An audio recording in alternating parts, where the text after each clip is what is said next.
Well, good afternoon, everyone, and welcome to the Perry Johnson webinar. I'm Ralph Black, Sales and Business Development Manager for Perry Johnson, and today's webinar is on ISO IEC 27001, why certification is critical to reducing risk and liability. Presenting today is Tucker Bilodeau. Tucker is a lead auditor and consultant for both ISO 9001 and 27001. Tucker, I turn it over to you now to get things started. Thanks so much, Ralph. Just get my webcam popped on. Like Ralph said, my name is Tucker Bilodeau, and let's jump right in. Couple of housekeeping things. Everybody's muted, and there is a live Q&A after the presentation. So if you have questions, feel free to put them in the question box, and I will get to them at the end.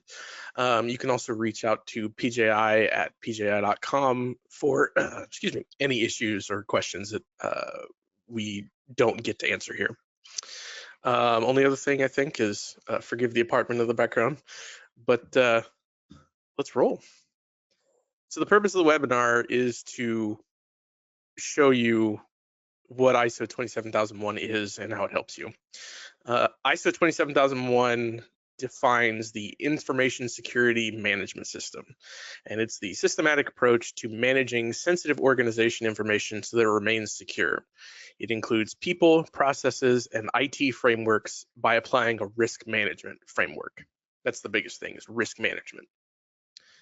The ISMS is designed to identify potential risks to information security, assess the impact of those risks, implement controls to mitigate them, and ensure continuous improvement of the security posture. Brief history. The first version of ISO 27001 was actually published in 2005.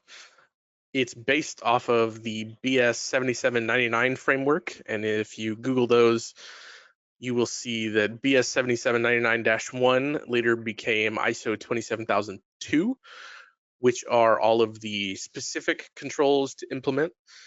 And BS 7799-2 became the actual management framework.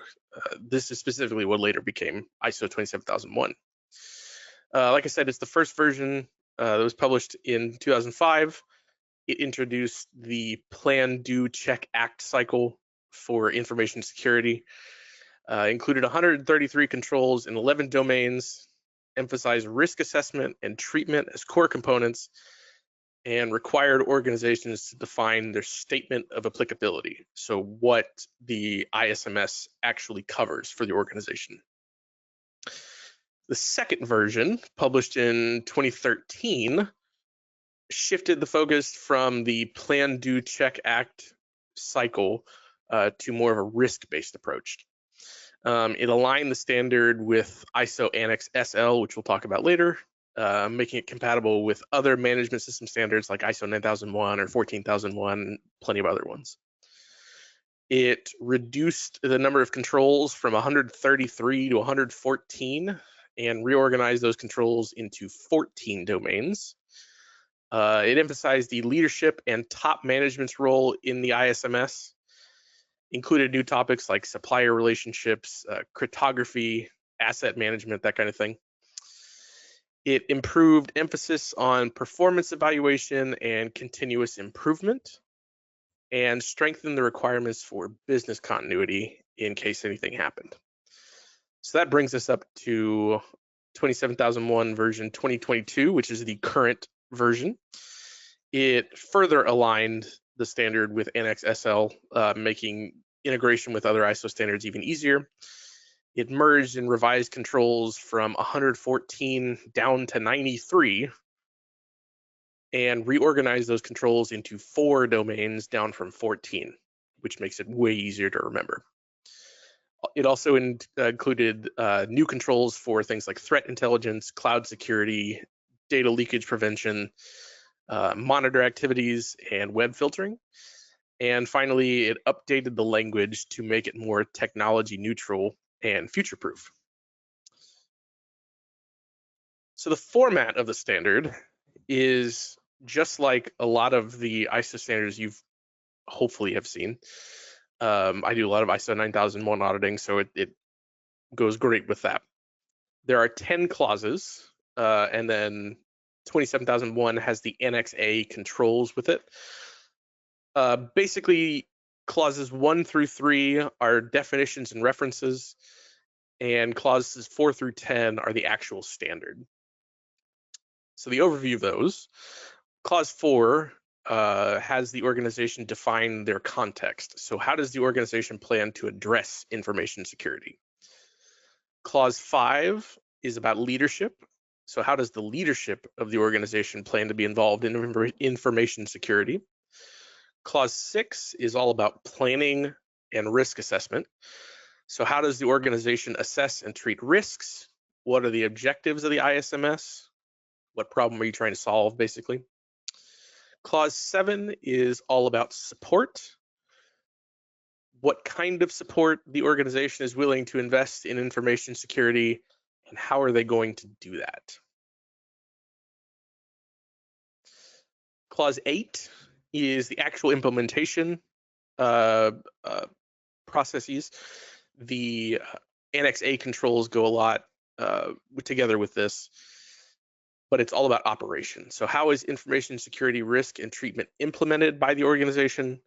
What systems are in place to prevent problems and conform to the standard? That should say mitigate risk, not prevent problems, because we can't prevent every problem. Clause 9, performance evaluation. How is the organization analyzing and evaluating information security? That's through things like internal audits, management review, monitoring and measurement of whatever the organization decides. Clause 10 is all about improvements. So what is the organization doing to show continual improvement to the information security management system? And then finally, we have Annex A, which are the actual controls that the standard calls for. It's 93 controls, like I said, across 4 domains. And those are organizational controls, people controls, physical controls, and technological controls. So why does certification matter? How can ISO 27001 protect your organization? The long story short is 27001 is all about information security. We say it's about cybersecurity, and that is very much a part of it, but cybersecurity is bundled in with information security. So we're trying to keep your information safe. We're trying to protect it. We're trying to make sure that it can't get leaked by a hack or anything else, walk out of the building. It is possible to save some money if you have ISO 27001. In speaking with a couple of insurance companies, we found that there isn't a standard deduction by acquiring ISO 27001 certification. However, the certification may be taken into consideration in reducing your premiums. So there can also be a financial aspect to it as well. Like I said, 27001 isn't just cybersecurity, it's about information security. The basis of this is anybody in cyber will know the CIA triad. That's the confidentiality, integrity, and availability of data. So confidentiality, is my data safe? Integrity, has my data been altered at all? And availability, can I access my data like I need to? Information comes in all forms, and ISO 27001 is designed to protect all forms of that information. So that could be on paper, that could be email communications, that could be telephone communications, that could be text messages, that could be website traffic, that could be support forms, anything like that. The standard helps determine how information is accessed, maintained, and disposed of. You are probably already doing some of the things that ISO 27001 calls for. It includes specific controls for likely business activities, background checks, NDAs if you have them, physical access restrictions, user authentication protocols, especially in today's remote working landscape. User authentication protocols is a big one. And the good thing is that 27001 aligns with popular cybersecurity frameworks like Zero Trust. So the crux of that is ISO 27001 defines the policies and procedures that will go in place, and zero trust is the actual implementation of those policies and procedures. And I'll show you that in just a second. Specifically, because we're talking about zero trust, ISO 27001 works really well in the current IT landscape. Specifically with zero trust, ISO 27001 defines security policies, defines and documents security policies. Zero Trust's version of that enforces real-time verification. ISO 27001 requires access controls. Zero Trust implements least privilege and continuous authentication to ensure access is correct.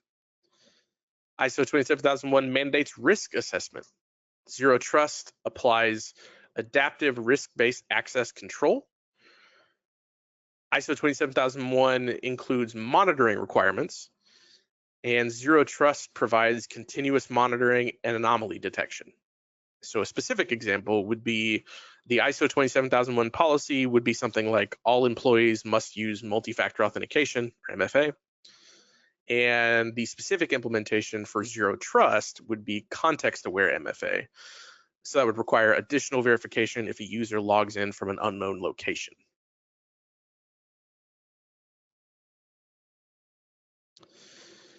ISO 27001 integrates exceptionally well with other ISO standards because of its alignment with ISO's Annex SL.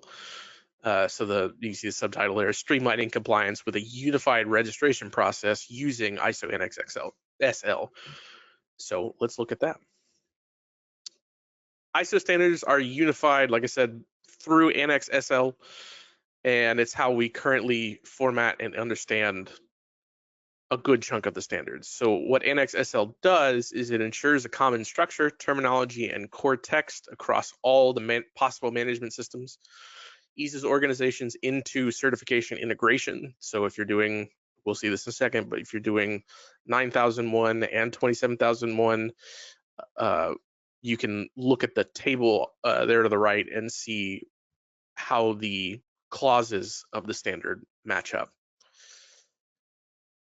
Annex SL promotes risk-based thinking and leadership involvement in management systems. That's a big deal. It improves consistency in audits, implementation, and compliance processes. And like we said, it's the foundation for ISO 9001, the quality management system, 14001, the environmental management system, 45001, occupational health and safety management system, obviously 27001. Another one is 22301, the business continuity management system, and another one would be 50001, the energy management system. So if you look at that table, you can see, if you remember back to a few slides ago, how we looked at the 27001 standard was formatted. This is how a good chunk of the ISO standards are formatted.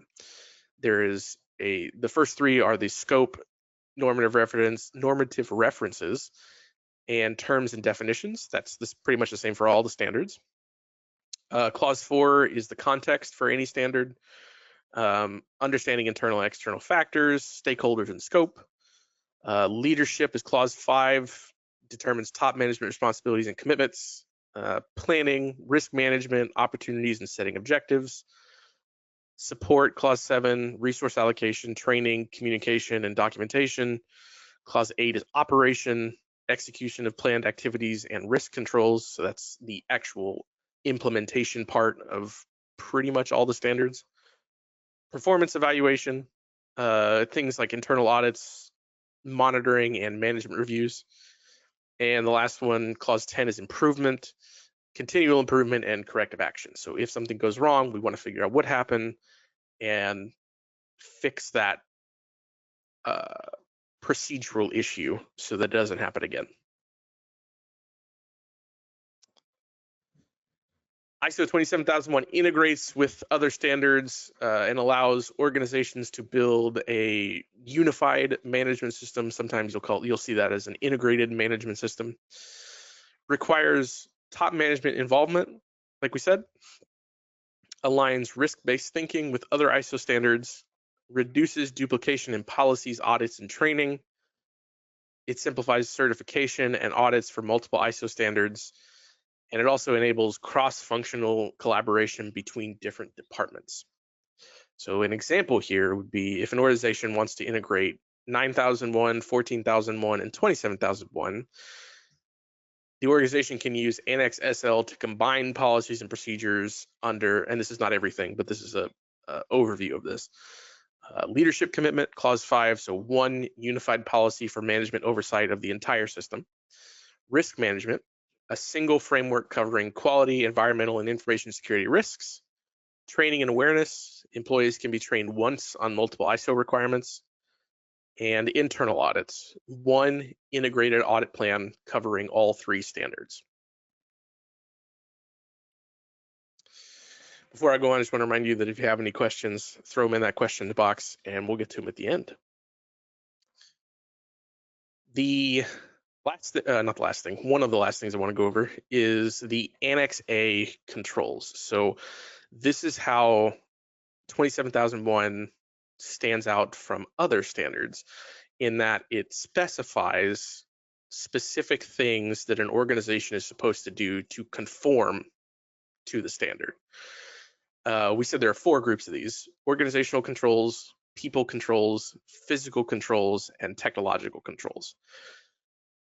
Briefly, I have a few examples of some of these. We'll see that they can go into way more detail than this, but I have a few examples that we'll look at with some real world examples as to how you would implement these controls. So the first one are the organizational controls. This, if you're keeping track with the standard, this is section 5 of Annex A, and there are 37 controls. And the basic question to ask is, what does the organization do as a whole to contribute to information security? What you'll see in these next slides, I forgot to say this, what you'll see in these next slides are the specific control, a question, and then a possible way to implement that control.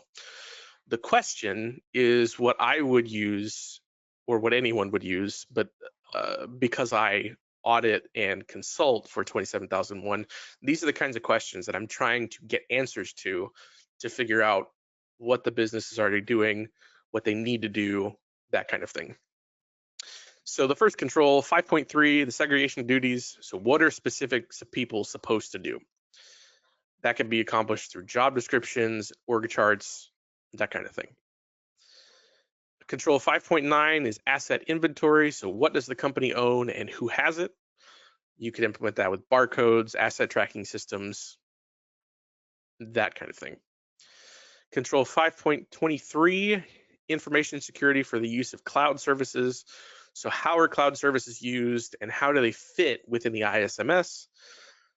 Obviously things like Azure and AWS, the 2 big cloud services right now, and their security. So their firewalls, their any kind of VPN connections, that kind of thing.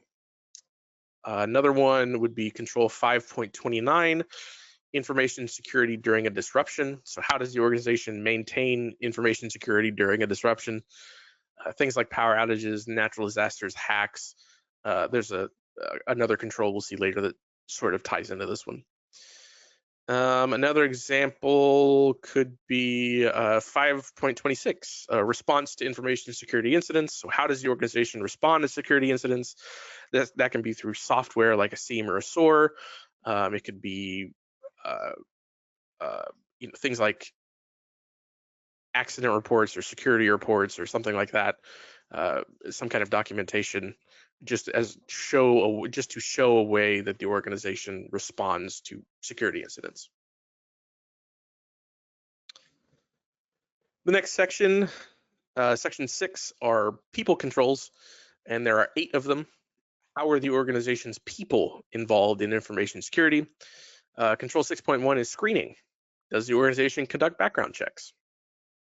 Control 6.6, confidentiality and non-disclosure agreements.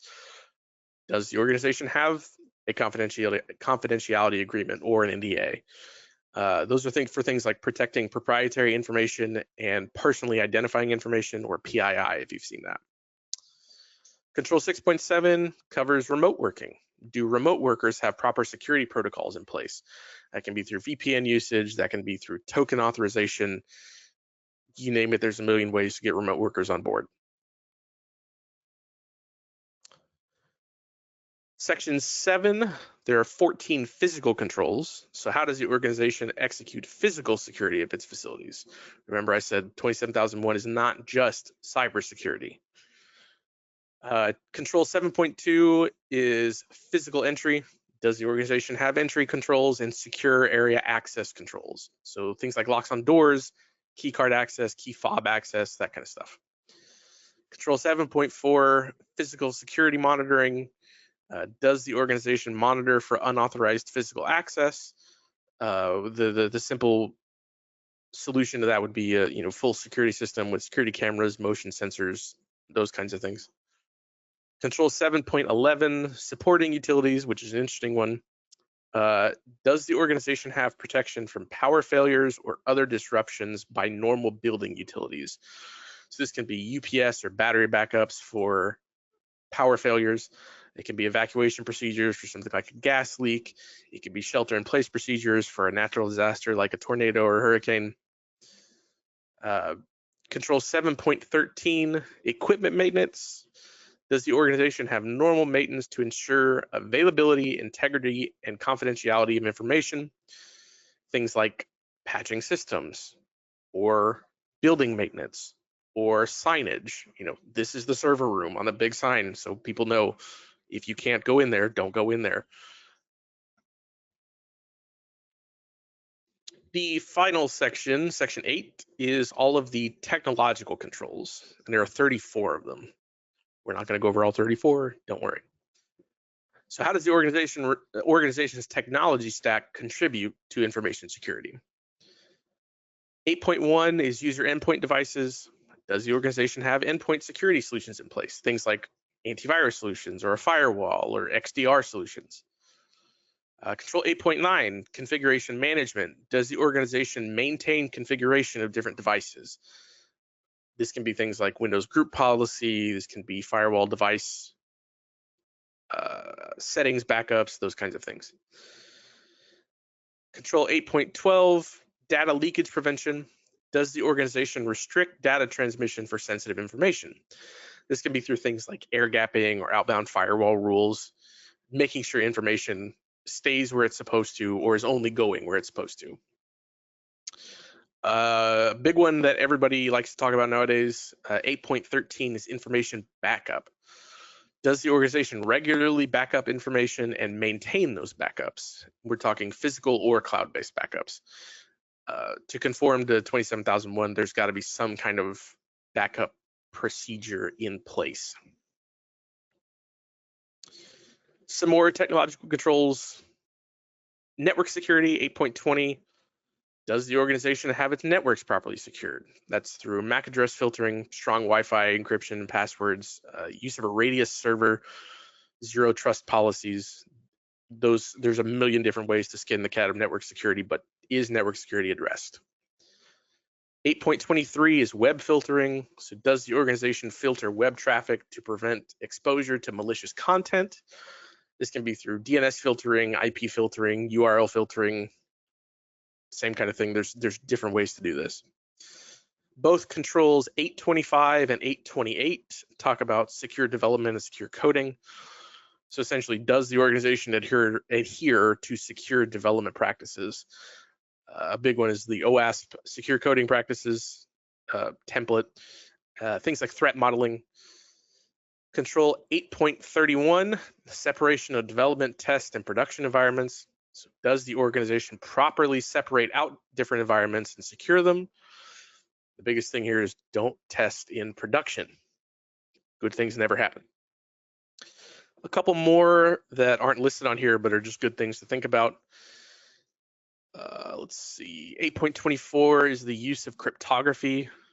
Does the organization properly maintain cryptographic keys and certificates, storing public and private key pairs, signed certificates, those kinds of things? And another one, as a network engineer, that always makes me happy. 8.22, segregation of networks. Does the organization properly safeguard specific network sectors? Easiest way to do that, VLANs.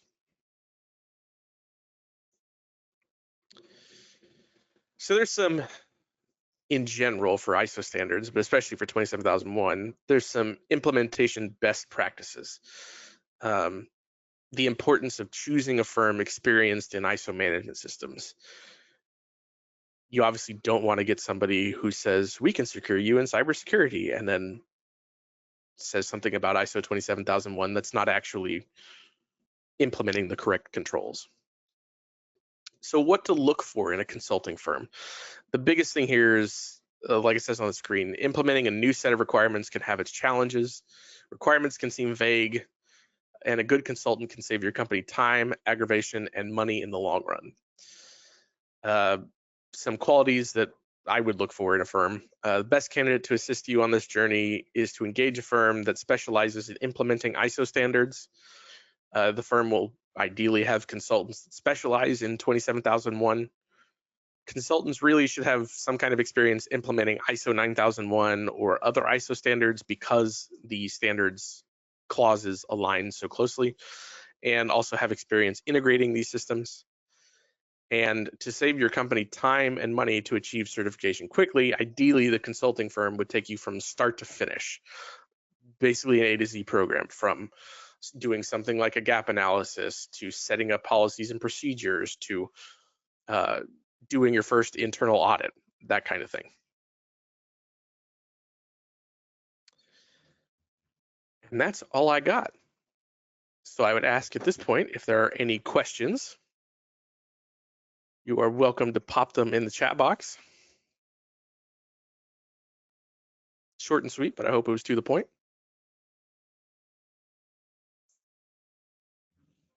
Let me pop out my chat box so I can actually see them. There we go.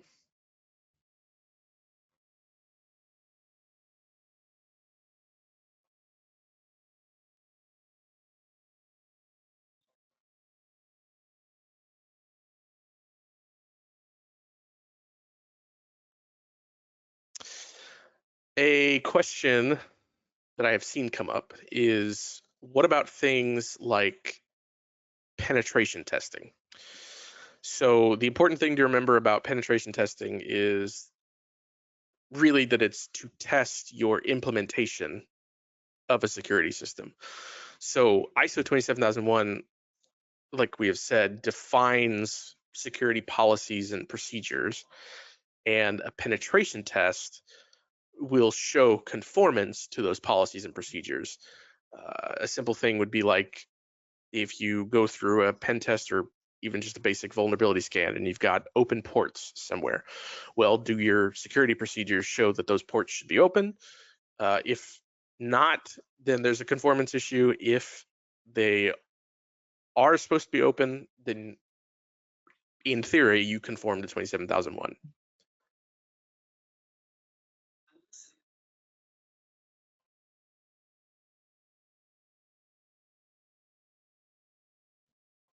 All right, I don't see any questions being asked, so I will throw this back to Ralph to wrap things up. Well, I'd like to thank everyone for joining us on this webinar. I'd like to thank Tucker for performing the webinar. And if you have any additional questions, you can email pji@pji.com or visit the website for more training, pji.com. Thank you for attending, and you will also receive a copy of this presentation via email, probably within the next 24 hours. Thanks again, and everyone have a great day.